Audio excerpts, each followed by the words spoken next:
ராஜேஸ்வரி மாவு இருக்காங்களா? ராஜேஸ்வரி மேம் வணக்கம். பெண் பஞ்சாயத்து தலைவர் சொல்லுங்க. தலைவி சொல்லுங்க மேம். கவுன்சிலர் சொல்லுங்க மேம். சொல்லுங்க. நான் என்னோட பேரு ராஜேஸ்வரி, பத்திராயிருப்பு பேரூராட்சியில இருந்து வந்திருக்கிறேன். 10வது வார்டோட முதல் பெண் கவுன்சிலர் நான் என்பதுல சந்தோஷப்படுறேன், ரொம்ப சந்தோஷப்படுறேன். அந்த வெற்றி கிடைக்கும் போது எனக்கு அப்படி ஒரு ஆனந்தமா இருந்தது. என்ன சொல்றது, வெளியில வெற்றி வேட்பாளர் ராஜேஸ்வரி அப்படின்னு சொல்லும் போது வெளியில படியை விட்டு கீழே இறங்கும்போது போலீஸ் கார்டு வந்து, இல்ல மேடம் உங்களை நாங்க தனியா அனுப்ப முடியாது மேடம்னு சொன்னாங்க. நான் ஒரு 12ஆம் வகுப்பு வரைக்கும் தான் படிச்சிருக்கிறேன். என்ன மேடம்னு சொன்னது ஒரு புதுசா ஒரு எக்ஸ்பீரியன்ஸ்.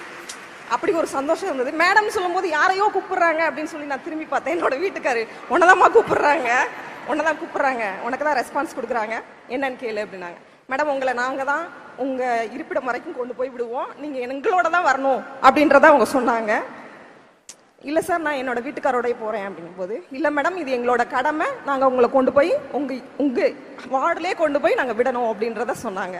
என்னையும் அவரையும் சேர்த்து கொண்டு போய் விடும்போது அங்க இருக்க வரவேற்புங்கிறதே வேற மாதிரி இருந்துச்சுங்க. முன்னாடி என்னோட அப்பாவை வச்சு என்ன அடையாளப்படுத்துவாங்க.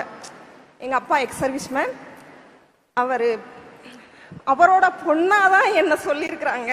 இப்ப எங்க அப்பாவை 10வது வார்டோட கவுன்சிலரோட அப்பா அப்படின்னு இப்ப எங்க அப்பாவை அடையாளப்படுத்திக்கிட்டு இருக்காங்க.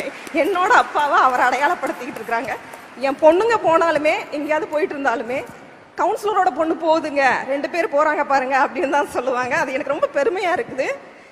இது எனக்கு வித்தியாசமான அனுபவமாகவும் இருக்குது. ஒரு பெண் அரசியலுக்குள்ள வரும்போது என்ன மாற்றம் நிகழும்னா இந்த மாற்றம் தான் நிகழும். பெரிய அங்கீகாரம், சமூக அங்கீகாரம் கிடைக்கிறது. இது எனக்கு கிடைச்ச அங்கீகாரமா நினைக்கல, இங்க இருக்க அத்தனை பேருக்கும் கிடைச்ச அங்கீகாரமா நான் நினைக்கிறேன். Madam thank you madam.